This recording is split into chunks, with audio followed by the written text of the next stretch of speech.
welcome back to Year of the Empire. This week we are reviewing TerrorVision. And this is by far the oddest movie we've seen for Year of the Empire. I honestly really liked it. It's okay, I know I've said this before, like verbatim, but like, classically good? No. But was it fun to watch? Yes. So I would say this is even more fun to watch than like the other, like we were saying, like what Dungeon Master was fun to watch, yeah. and no, this was really fun to watch. Metal Storm was fun to watch. I could totally see this one. Why this one's got kind of a, it seems like a cult, classic-y behind it. This has a bit of a following. It's campy, and it's like they know they know it's not good. Well, not that's not good. They know it's what it is, and they go run with it. It's like this is so they had fun, and it shows because everything's over the top. It is. It's like a cartoon, I think is what I was describing. Well, at the very beginning, for some reason, I got a, holiday special vibe from this. Like, where everyone's just showing up at the thing. It just reminded me at the holiday special where all this just random stupid crap was showing up at the door, and it was just kind of like, oh, this is weird. It was really weird. This might be the weirdest one we've seen so far. But it's like weird in a good way. Yeah. It's going to be stuff we see that's weird like in a bad way. Yeah, like, so other example, like From Beyond I really do think is a very good movie. Like it goes beyond like what a typical Empire Pictures movie is. But this movie feels like an Empire Pictures, but it's probably I really like the most fun. covers for like the posters and stuff. So it was a pretty cool. What Charles Band does is he comes up with a name or in some cases just a poster of things you think he can market. And the director of this, Ted Nicolaou, I might be pronouncing it wrong, he saw this poster and was like, you know what? I'll try to make that movie. And then he wrote the whole script for it based just on this poster. And it was good. It was like, it was weird, and it was a product. What year did this come out? 1986. Okay, it was definitely a mid-'80s. Yeah. So I feel it. At first I thought this took place in the future because they were dressed so weird. I'm like, this is not even like 80s. Everyone's like a caricature of the 80s. Like there was like this like Cyndi Lauper looking just like punk rock chick. This metaler guy named O.D. who's like the coolest character ever. He just plays over the top, like stoned out. It's like a metal version of Bill and Ted. Yeah. It's exactly the way he was like kind of portraying it.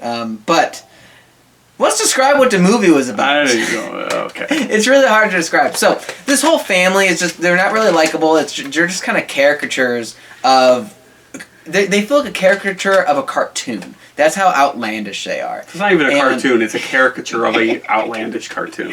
And in it, they're just like wanting to watch TV, and the dad's putting in this new, really cool satellite dish. And it just so happens that at this time, an alien from the planet Pluton is sending his... Not to be confused with Pluto. No, totally different.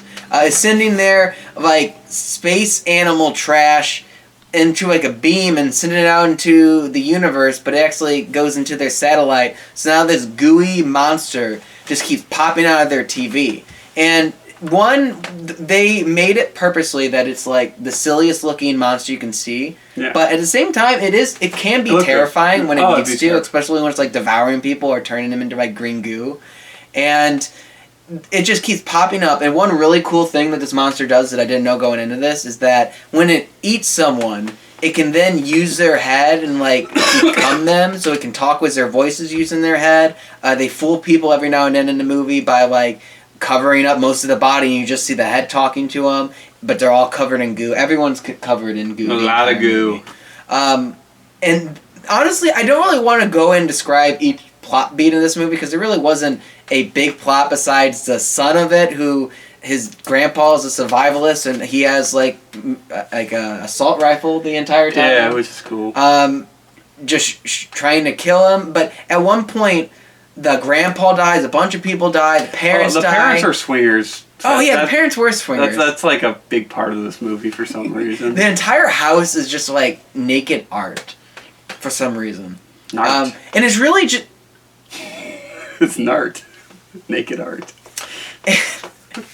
And it's really, I feel like they're just swingers so they can get more people over there to have a higher body count, but also how comfortable they are just talking about being swingers in front of their kids, and it's weirdest family I've seen in a movie in a while. So anyways, once the parents die, and everyone dies except for the daughter, the son, and O.D., the daughter's boyfriend. Best character in the movie. He is the best character in the movie. We found out later that he's played by the same guy who plays Uncle Rico from Napoleon Dynamite. And I'm like, oh, that makes sense. Great character. But anyways, they're the only ones alive, and then it just becomes it becomes like a demented ET, and they're just like teaching it to eat and teaching it to talk and having it watch TV, and it just became a different movie. And then it switched back after a while. Yeah, then it switched back and it had like a really dark ending. Like it does not end well for anyone. Yeah, it's a kind of a depressing ending. Also, there's like this Elvira knockoff called Medusa on TV that they call that I swear Elvira knockoff. Bigger, you know what I mean? Bigger boobs than even Elvira, which is hard. It was, and she turns people hard when they look at her. Medusa. You get it. So good movie. Anyways, surprisingly, I don't think there was any boobs in this. No, there was no nudity in this movie. It's family friendly. Is it PG-13? It doesn't say on the back. I'm curious. I don't know.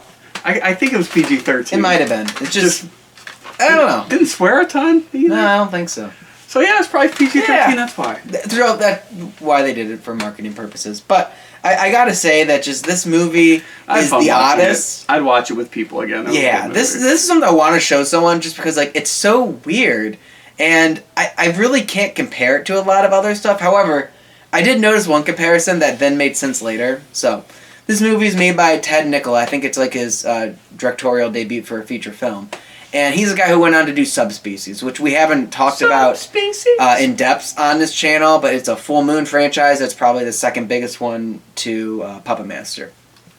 And then this guy also directed Puppet Master vs. Demonic Toys, so there's a little crossover with our previous ones. Yeah, big oof. But I think that was arguably one of the worst ones. Yes. I don't remember where I would have to watch a video where I put it. It's probably the second worst. And I put it super low. Remember the clip show, Puppet Master Legacy? Yeah, that was probably the worst. That was probably the worst. Versus Demonic Toys is bad, but this guy also made Bad Channels. That was a good one. And I remember this felt like Bad Channels. Just I remember funnier. That was one of ours that was received really well. Yeah, by us that we watched. It just hit just right. And so honestly, I do kind of feel like that's the closest to this movie. Spiritual, almost. I want to say that this one might have been funnier. But Bad Channels did have great music. But speaking of that, this movie had like the opening main title track by some band called the Fibonacci's. But it's like it feels like a combination between weird science theme song. Oh my god, it does. Yeah, and also background music for what did I say? Toe Jam and Earl. Yeah, Toe Jam and Earl. So it's that's entirely Toe Jam and Earl into one song. Weird science. And that kind of sucks because so many 80s horror movies had great theme songs where it's they actually hired a band to sing it. And or half the horror movies just hired Goblin. Yeah, that's even cool. But then nowadays it's not. Yeah, I just love the 80s where it's just we're just gonna have a hair metal band do stuff because why? Because it's the 80s. It's just you don't get movies, you don't get soundtracks like that anymore. So this song, I would say TerrorVision by the Fibonacci's, great. I wish more movies. And I bet you're wondering did that kind of stuff. Who the hell are the Fibonacci's? We don't know. Doesn't matter. They made the song TerrorVision. That's all I need to know. So, what was your favorite death scene in this movie? And they're always when the guy from the Pluton or whatever. Oh yeah. I think was it Plutarch? I think Plutar from Pluton. Yeah, Plutarch. The guy who accidentally shot the. He's coming here to save the day. He's got his big spacesuit on, and then Medusa comes in because she thinks she got invited over, and she just thinks that's a monster the kid was talking about, waxing the helmet, and then it just starts to decompress, and his head just explodes in the helmet. He just slumps over. It's kind of cool. Which is a weird one to say, because that wasn't the monster actually killing but it was actually kind of brutal too. You just watched his head explode, and because it was in the bubble helmet, that was cool. He was you could get because when there's a fake head exploding, you can tell it's a fake head. But with the bubble helmet, it was a little bit obscured, so it just looked cool, and it was an alien, so they were able to get away with a lot. High praise. I don't know. Sadly, the Fibonacci's are not around anymore. Oh, we can't go see them in concert. They're art rock, new wave, and post punk. I can see new wave. Yeah, that seems about right. Fibonacci's. Great name. That is a great name. So I would say my kill might have been... Honestly, a lot of the creature kills were all the same. They were all the same. You know, I think I liked when... So at one point in time, the other swinger couple shows up, and one of them's in, like, this gigantic jacuzzi. Yeah. And it's all, like, there's, like, goo inside of it, and it's all, like, steam everywhere, and you can't really see much. And the other swinger guy showed up, and he just sees this girl floating around in there. But really, it's the monster had took her head and just is in there trying to lure the guy in. And he's, like, slowly going over there, everything's building up, and then all of a sudden you see, like, basically, like, jaws of a... crocodile like come up, just grab him, and then bring him down slowly as he's like writhing in agony. It's that might have been the coolest because everyone else kind of just dies in like getting hit by the monster and just dies in goo puddles. I mean that's the majority of the kills. The monster is cool because it has one gigantic eye and then one small eye. He looks like Pizza the Hut. He did really look like Pizza the Hut. He has like this one separate eye that comes out, and then also just like kind of like a claw hand a bit, and he just kind of goes I